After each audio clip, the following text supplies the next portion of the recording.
Lesson लेकर। जैसा कि आपको पता है कि हम इसमें 500 MCQs पढ़ रहे हैं, जो 500 वस्तुनिष्ठ प्रश्न पढ़ रहे हैं, जो कि आने वाले सभी एग्जामों के लिए बहुत महत्वपूर्ण है और जो कुछ क्वेश्चन प्रीवियस ईयर आए हुए हैं, जैसे कि ग्रुप डी, ALP, ठीक है, ये सब आए हुए क्वेश्चन के जो हम पढ़ रहे हैं। हमने लगभग इसमें 11-12 चैप्टर पूरे कर लिए। आज हम नया लेसन लेके आएंगे जिसमें कि और भी अच्छे इंटरेस्टिंग क्वेश्चन होंगे आपके लिए, जो आने वाले एग्जाम में आपके लिए बहुत ही इंपॉर्टेंट है। चलिए शुरू करते हैं हम आज का पहला क्वेश्चन। आज का पहला क्वेश्चन क्या है कि हमारी अस्थियां तथा दांत सामान्य बने होते हैं। हमारी अस्थियां और दांत सामान्य किसके बने होते हैं? Tri calcium phosphate. किसके? Tri calcium phosphate. अस्थियां और दांत काय के बने होते हैं? Tri calcium phosphate. आपको पता होगा कैल्शियम और फॉस्फेट का, ठीक है। नेक्स्ट क्वेश्चन है हमारा, मानव शरीर में कुल कितने प्रकार के दांत होते हैं? आपको पता है मानव शरीर के कुल 4 प्रकार के दांत होते हैं, ठीक है। मानव शरीर में कुल 4 प्रकार के दांत होते हैं। आप इसके नाम बताएंगे कौन कौन से 4 प्रकार के दांत हमारे मानव शरीर में होते हैं। काटने वाले अलग, चबाने वाले अलग। निम्नलिखित नेक्स्ट क्वेश्चन है, निम्नलिखित में से कौन सी ग्रंथि लिंगी हार्मोन्स स्त्रावित करती है? निम्नलिखित में कौन सी ग्रंथि सेक्स हार्मोन स्त्रावित करती है? आपका इसका आंसर बताना है, इंपॉर्टेंट क्वेश्चन। कौन सी ग्रंथि लिंगी हार्मोन स्त्रावित करती है, मतलब जिससे लिंगी हार्मोन्स निकलते हैं? इसका आंसर बताइए आप, ठीक है। तो ये कौन सी ग्रंथि है? पीयूष ग्रंथि, पिट्यूटरी ग्लैंड, पीयूष ग्रंथि। नेक्स्ट क्वेश्चन, पीयूष ग्रंथि शरीर में कहाँ अवस्थित होती है? मस्तिष्क के नीचे। आपको पता है पीयूष ग्रंथि कहाँ है? इसको मास्टर ग्रंथि भी बोलते हैं। पीयूष ग्रंथि हमारे शरीर में कहाँ पर होती है? मस्तिष्क के नीचे। इसको क्या कहते हैं? मास्टर ग्लैंड भी कहते हैं, ठीक है। सबसे छोटी होती है।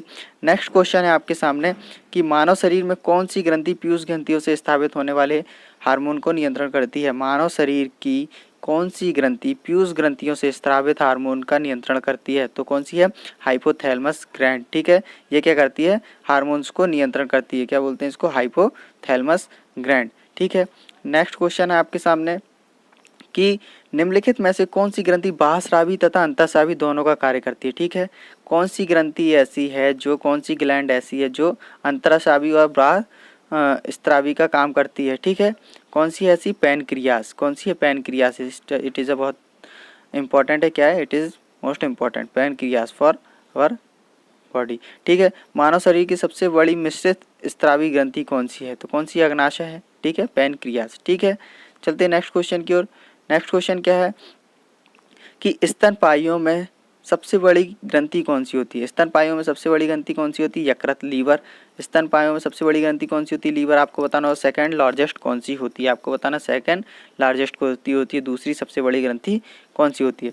शरीर की सबसे बड़ी अंतःस्रावी ग्रंथि कौन सी है? शरीर की सबसे बड़ी अंतःस्रावी ग्रंथि कौन सी है? तो थायराइड। आपको पता गले के आसपास होती है थायराइड ग्लैंड, ठीक है। सबसे बड़ी अंतःस्रावी ग्रंथि कौन सी है? थायराइड। आपको पता है गले के पास होती है थायराइड ग्लैंड, क्योंकि इससे आपको पता है कि थायराइड बढ़ जाता है, कम हो जाता है, जिससे लोग मोटे हो जाते हैं और पतले भी हो जाते हैं, ठीक है। पुरुष सेक्स हार्मोन कौन सा है? इनमें से जो दिए हैं आपको बताना है पुरुष सेक्स हार्मोन कौन से हैं इसमें, ठीक है। आपके सामने होना है प्रोजेस्टेरॉन, ठीक है, एस्ट्रोजन और टेस्टोस्टेरोन और इंसुलिन। तो आपको कौन सा पता है? आप बहुत अच्छे से पता होगा, टेस्टोस्टेरॉन। कौन सा? टेस्टोस्टेरॉन। आपको बताना है फीमेल हार्मोन सेक्स हार्मोन कौन सा है होता है, इसका नाम भी आपको बताना। नेक्स्ट क्वेश्चन आपके सामने कि आयोडीन की कमी से कौन सा रोग होता है? आयोडीन यानी नमक। नमक की कमी से कौन सा रोग होता है? आपको अच्छे से पता होगा, घेंघा, ठीक है, गॉइटर बोलते हैं इसको। क्या कहते हैं? आयोडीन की कमी से कौन सा रोग होता है? घेंघा रोग, ठीक है। आयोडीन की कमी से घेंघा रोग। आपके सामने नेक्स्ट क्वेश्चन है, ऐसा रंजक जो मनुष्य शरीर को रंगत प्रदान करता है। ऐसा रंजक जो मनुष्य शरीर को रंगत प्रदान करता है वो कहलाता है melanin. It is a most important. क्या होता है? मेलेनिन, ठीक है। जिसमें मेलेनिन ज़्यादा होता है वो थोड़ा काला होता है शायद, और जिसमें मेलेनिन की मात्रा कम होती है वो गोरा होता है, ठीक है। ये मेलेनिन के ऊपर निर्भर करता है हमारी बॉडी का रंग, ठीक है। हमारी बॉडी का कलर टू ह्यूमन बॉडी किस पे डिपेंड करता है? मेलेनिन पे डिपेंड करता है, ठीक है। नेक्स्ट क्वेश्चन है कि स्तनपाइयों में ग्राही या श्वेत ग्रंथि संबंधित है। स्तनपाइयों में ग्राही या श्वेत ग्रंथि किससे संबंधित है? ताप संतुलन से, ठीक है। आपको याद रखना है ताप संतुलन से, थर्मो रेगुलेशन से, ठीक है। नेक्स्ट क्वेश्चन है, अवग्रह बृहदांत किसका भाग है?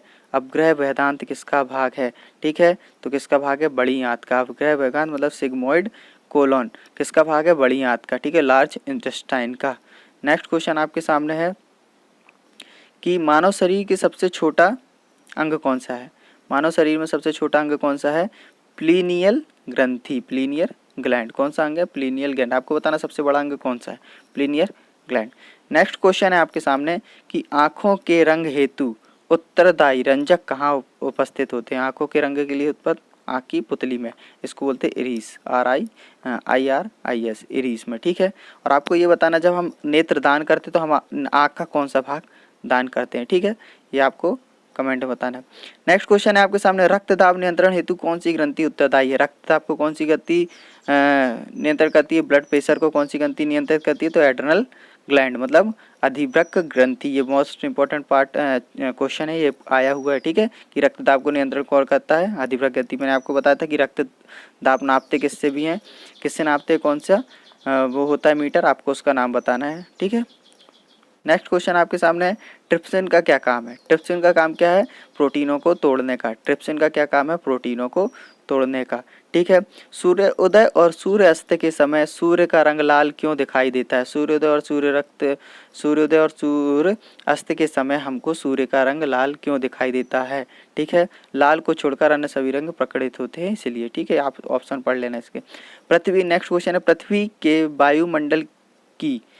के वायुमंडल की अनुपस्थिति में आकाश का रंग कैसा प्रतीत होता है? काला। यह आपने बचपन में पढ़ा होगा। यदि पृथ्वी में वायुमंडल की अनुपस्थिति में प्रकाश का रंग कैसा दिखेगा?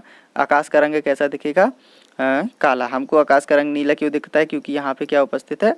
वायुमंडल, ठीक है, एटमॉस्फेयर। अगर एटमॉस्फेयर नहीं रहेगा तो हमको ये कैसा दिखेगा? ब्लैक। नेक्स्ट क्वेश्चन है कि निम्नलिखित में से कौन सा रंग प्रकाश जब प्रिज्म से गुजरता है तो सबसे कम विचलित होता है? सबसे कम विचलित, तो इसका सही उत्तर क्या होगा? लाल रंग, ठीक है। लाल रंग की वेवलेंथ ज़्यादा होती है, ठीक है, तरंग दैर्घ्य ज़्यादा होती है, लेकिन प्रकीर्णन का क्या कहते हैं, प्रकाश जब प्रिज्म से गुजरता है तो कम विचलन कम होता है, लेकिन वेवलेंथ तरंग दैर्घ्य लाल रंग की ज़्यादा होती है, ठीक है। फिर क्या था, श्वेत प्रकाश में घटकों में विभाजन किसके कारण होता है? श्वेत प्रकाश के घटकों में विभाजन किसके कारण होता है? प्रकीर्णन के कारण, ठीक है, प्रकीर्णन के कारण। नेक्स्ट क्वेश्चन है, लेंस किससे बना होता है? लेंस किससे बना होता है? पाइरस कांच, पाइरक्स कांच, साधारण कांच, फ्लिंट कांच। आप सभी को पता है इसका आंसर फ्लिंट कांच। ये क्वेश्चन भी आया हुआ है, फ्लिंट कांच। नेक्स्ट क्वेश्चन है आपके सामने कि दीर्घ दृष्टि वाले व्यक्ति के लिए निकट बिंदु होता है। दीर्घ दृष्टि वाले व्यक्ति के लिए निकट बिंदु क्या होता है? 50 सेंटीमीटर से अधिक, ग्रेटर देन 50 सेंटीमीटर। नॉर्मल व्यक्ति को तो 50 सेंटीमीटर तक के बाद से मतलब कि एक डिस्टेंस होनी चाहिए देखने के लिए, वो क्या होती है? 25 सेंटीमीटर, लेकिन इसके लिए ये ज़्यादा होती है। नेक्स्ट क्वेश्चन है कि वाहन के पीछे आने वाली वस्तुओं को देखने के लिए कौन से दर्पण का प्रयोग होता है? ठीक है, तो वो उत्तल लेंस। उत्तल दर्पण कैसा बनता है? मिरर है ना, ठीक है, मिरर, ठीक है। तो आपको याद रखना है, ये कैसा बनता है और ये कैसा बनता है, ठीक है। तो किसको? उत्तल दर्पण का यूज होता है, ठीक है। आपको कोई भी दिक्कत हो तो आप मुझे मैसेज कर सकते हैं, ठीक है।